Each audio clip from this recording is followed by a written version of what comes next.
Thank you very much, Aaron, for organizing this, Professor Hayes. I'll get right in it because I understand I have no time at all. I lived in Ottawa for... There's so many good things that we've talked about, so you can add to the discussion. Thank you. Thank you. I lived in Ottawa for 4 or 5 years, and each and every year I made every effort to attend arguably Canada's most extensive and most elaborate Remembrance Day ceremony held on Elgin Street, just south of Parliament Hill. Some of you have probably seen it on TV. And at the time, I was studying history at the University of Ottawa, as Professor Hayes mentioned, doing my BA, and I had several good friends of mine who were members of the Canadian Forces, some of who had been or were about to be deployed in combat roles.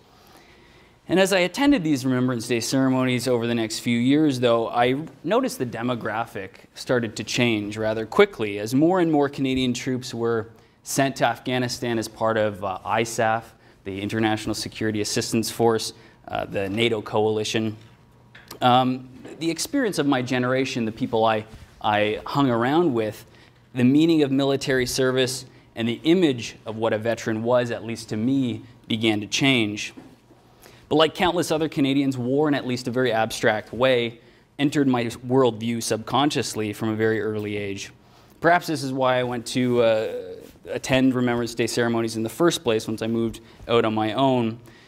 But I played hockey and lacrosse at memorial arenas. I used to walk past the Vimy Ridge Parkette in Toronto, and I drove past and continue to drive past to visit my parents, the new Toronto Reformatory, which at that time I had no idea was used to house 500 German POWs during the Second World War. So these vestiges of a far-off place and a distant time were curious reminders of a past with which I wasn't familiar, but ones that nonetheless influenced me in some profound ways, whether I knew it at the time or not. So I've begun with these ideas because I think they highlight a couple important elements for tonight's discussion. And one is that, quite simply, war enters our imagination at an early stage. The second is that the future of Remembrance Day isn't so certain because events, what we remember and how we remember, they change according to experiences of subsequent generations. So the veterans, some of the people I know who returned from Afghanistan, have no connection whatsoever to the 11th of November. It's essentially devoid of meaning. It's much more likely that in one of my friend's cases, he'll remember in 2008 when he was hit by a roadside bomb or some other equally traumatic combat experience. So I want everyone to keep those issues in mind when we move forward and when we open it up to discussions. What I really want to talk about tonight is some of the problems associated with Remembrance Day, not just in Canada, but in places where Canadians have fought and died. My own research focuses on the Second World War in the Netherlands and some of the ways in which both Canadians and Dutch civilians have given meaning to some very painful experiences in their history, particularly in the Second World War. And over the past few years, I've had the wonderful opportunity to conduct research and travel fairly extensively in the Netherlands, basically due to your tax money. So thank you very much. Consider this some kind of return on your investment. And there are a couple of misconceptions about the Netherlands I want to disabuse right now. One is that all Dutch people speak English. I found that to be patently false, particularly when you move beyond these densely and urban populated areas in the airport. The other misconception, which is probably more relevant for tonight's discussion, is that all Dutch people love Canada because we liberated large parts of the country in May 1945. So it's true that Canadian troops did liberate large parts of the country in April and May 1945, and the Dutch government quickly designated the 5th of May as Liberation Day, the Bevrijdingsdag. It was, according to our subsequent Canadian governments, the sweetest of springs, or sweetest spring. And the narrative goes something like this. Young Dutch women greeted Canadian troops with kisses, some of which led to illegitimate children, some of which led to marriages. And Dutch people showered troops with what little food they had because everyone was starving. And the civilians displayed a level of generosity unbeknownst to the Canadians as they marched through places in Belgium and France. What's more important in this narrative, something that buttresses the narrative, is that Princess Marguerite was born in Ottawa during the war, and Ottawa designated the Ottawa hospital as extraterritorial so she could retain her Dutch citizenship. And as a result of this, we're showered with more tulips, which is in turn a good sign, a sign of good relations between our two states. That's an oversimplification, but that's the Swedish spring in a nutshell. Now, the narrative isn't wrong, but it's not exactly representative either. What we remember about the Second World War almost always involves excluding certain narratives from our largely conventional, largely official ones, the so-called Swedish Spring if we're going to talk about the Netherlands. But if we talk about the Second World War, not just in the Netherlands, but elsewhere too, we need to start thinking about liberations in the plural as opposed to one singular event. Because liberation came to towns and villages unevenly at different times. The people in the countryside experienced both Nazi occupation and Allied liberation in a different way than those in the cities.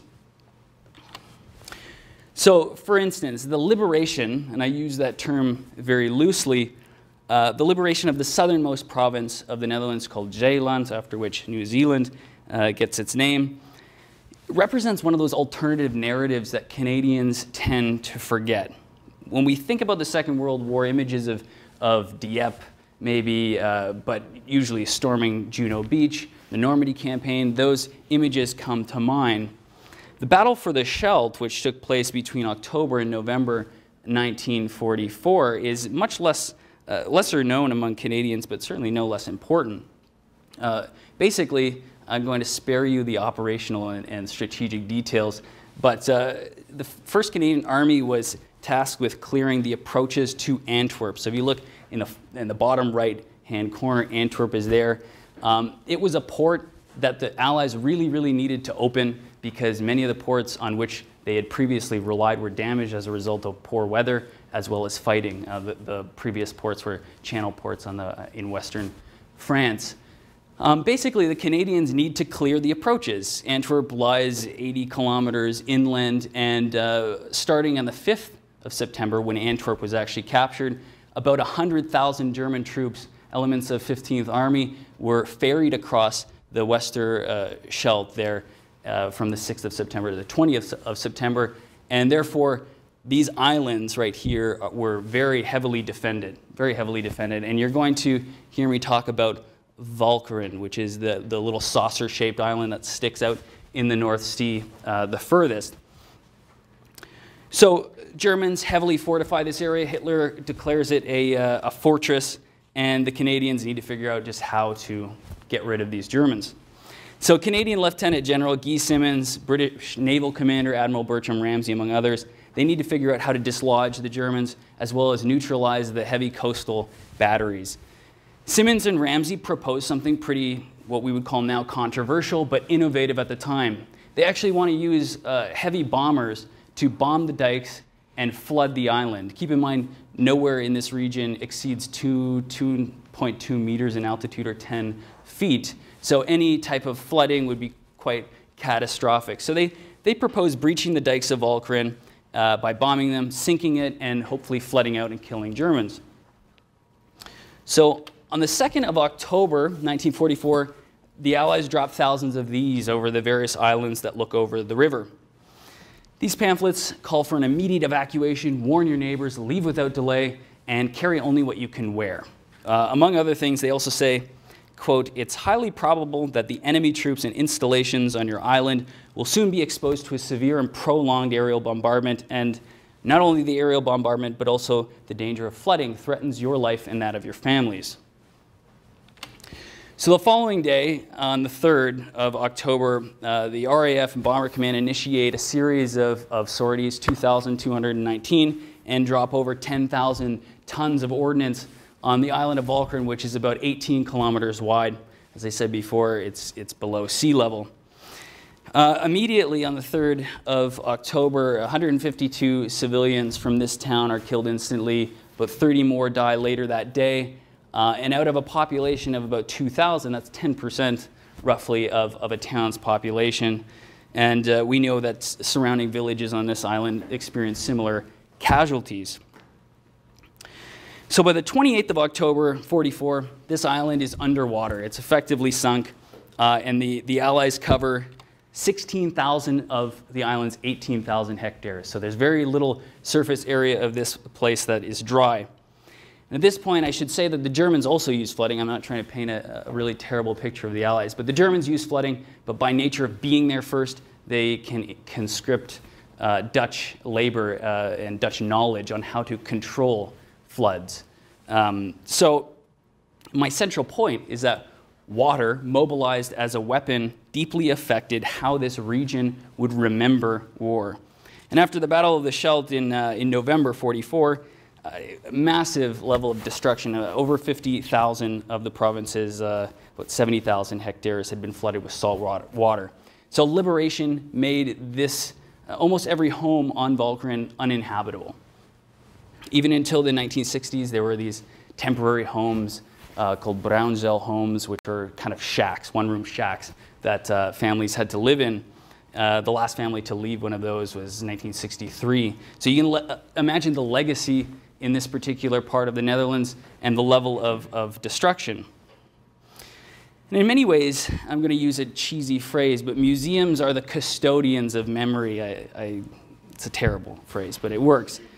They're keepers of memory, and they can dictate how the public receives our history. The Canadian War Museum, for example, tells a narrative that excludes altogether the Allied bombardment in this particular battle that caused so much destruction. Instead, they actually say that the Germans were the ones who blew up the dikes in this particular part of the Battle of the Scheldt. It's amazing.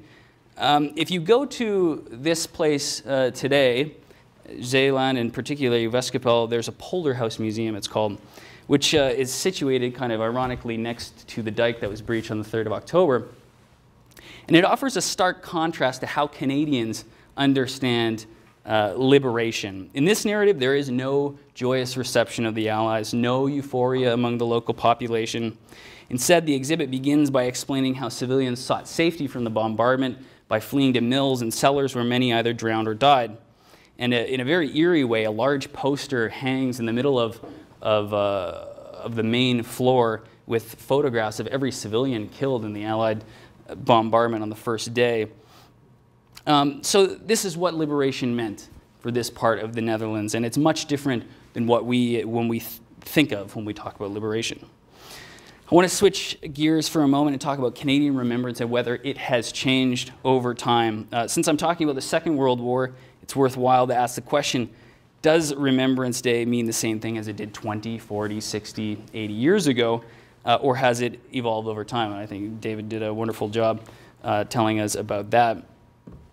Matthew Halton, who is the CBC war correspondent in Europe during the Second World War, had the opportunity to reflect on Remembrance Day in 1944. So just as information about the battle in the Scheldt was coming to light, he talks about how in September he was with a British armored division, I believe, and he drove past Arras, in France, where he eventually saw the two pylons of the Vimy Ridge Memorial to the Canadians from the First World War.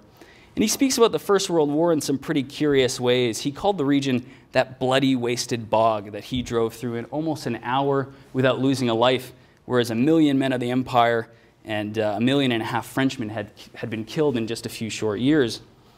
And as he proceeds past these First World War battlefields, he says his thoughts, his memories, always go back to Caen and Falaise, so events that were more relevant to him as a witness to war, someone who had lived through the fighting and endured that level of chaos. He said, quote, "And if there were ghosts around Vimy Ridge when we swept past that day, I wonder if they were saying something like this. Listen, what are you going to do after this war? Perhaps you're going to build a memorial twice as high as this one on the road to Caen and Falaise to commemorate our sons, the dead and damned battalions, the Black Watch and the North Nova Scotias and the rest. Arras, Bapaume, Ypres, Vimy Ridge. That was the anthem of the doomed youth of one generation. Bretteville, Caen, Tilly, Falaise. That's the anthem for the doomed youth of another. We died, our sons died. What are you going to do?" He then goes on to say that war is something to be ashamed of. It's pretty powerful stuff, but we can interpret Halton's reflection in a number of ways, but the underlying idea is that contemporary experiences often eclipse existing narratives of memory and remembrance, and if they don't eclipse them, they certainly try to compete with one another or maybe coexist. For those veterans thinking about their experiences in not just the Netherlands, but Italy, North Africa, France, Belgium, maybe even Hong Kong, what impact did Vimy Ridge or Passchendaele really have on the ways in which they remembered their war? How relevant was the 11th of November after May 1945? And what did the First World War mean to those who had experienced the Second? Clearly, what we remember has changed over time. Just like in the Netherlands, national forms of remembrance in Canada are contentious. Today, very few Canadians, if any at all, have a real connection to the First World War. Veterans of that era are now long gone. As we approach the 70th anniversary of D-Day and the Normandy campaign, more and more attention has been given to the veterans of the Second World War, rightfully so, as organizations and governments try to record the memories of this generation. The Juno Beach Center in Normandy is just one example of that, but there are others.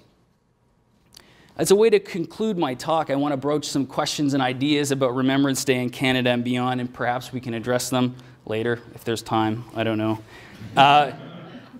The memorializing of events in the past serves to simplify. It serves to compress historical and complicated experience because memory necessarily involves selection. It serves to make things easier. When Canadian governments talk about the First World War, they employ Vimy Ridge as a way to describe how Canada united as a nation. In so doing, we're forced to forget that the heavy losses inflicted on Canada at Vimy Ridge, about 10,600, forced our government to invoke conscription, which effectively tore apart French and English Canada. Far from being a unifying event, this is probably one of the most divisive in Canada's history. But we also ignore the rounding up and internment of ethnic communities like Ukrainians, Austro-Hungarians for what we would now call national security reasons. Additionally, when we think of men who served the empire and fought in those hellish conditions of the trenches, we surely don't imagine thousands of them being Sikhs or Muslims.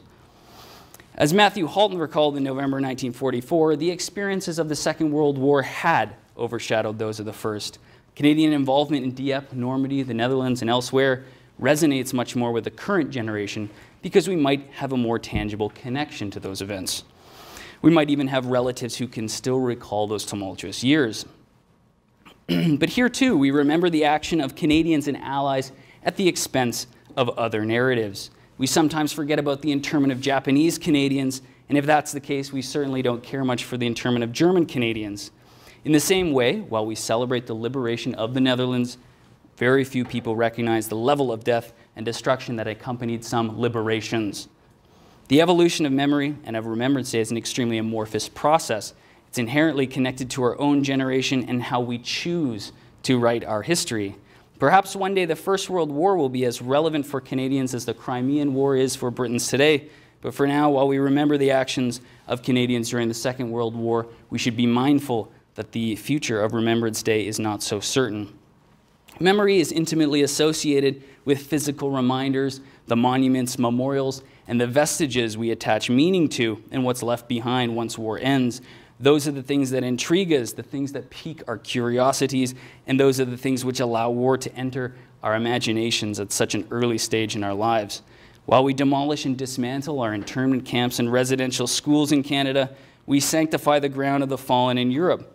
We include events in our narrative at the expense of other seemingly less important ones, ones that perhaps bring us less comfort. The supreme irony is that the history of memory is one that always involves forgetting. Thank you.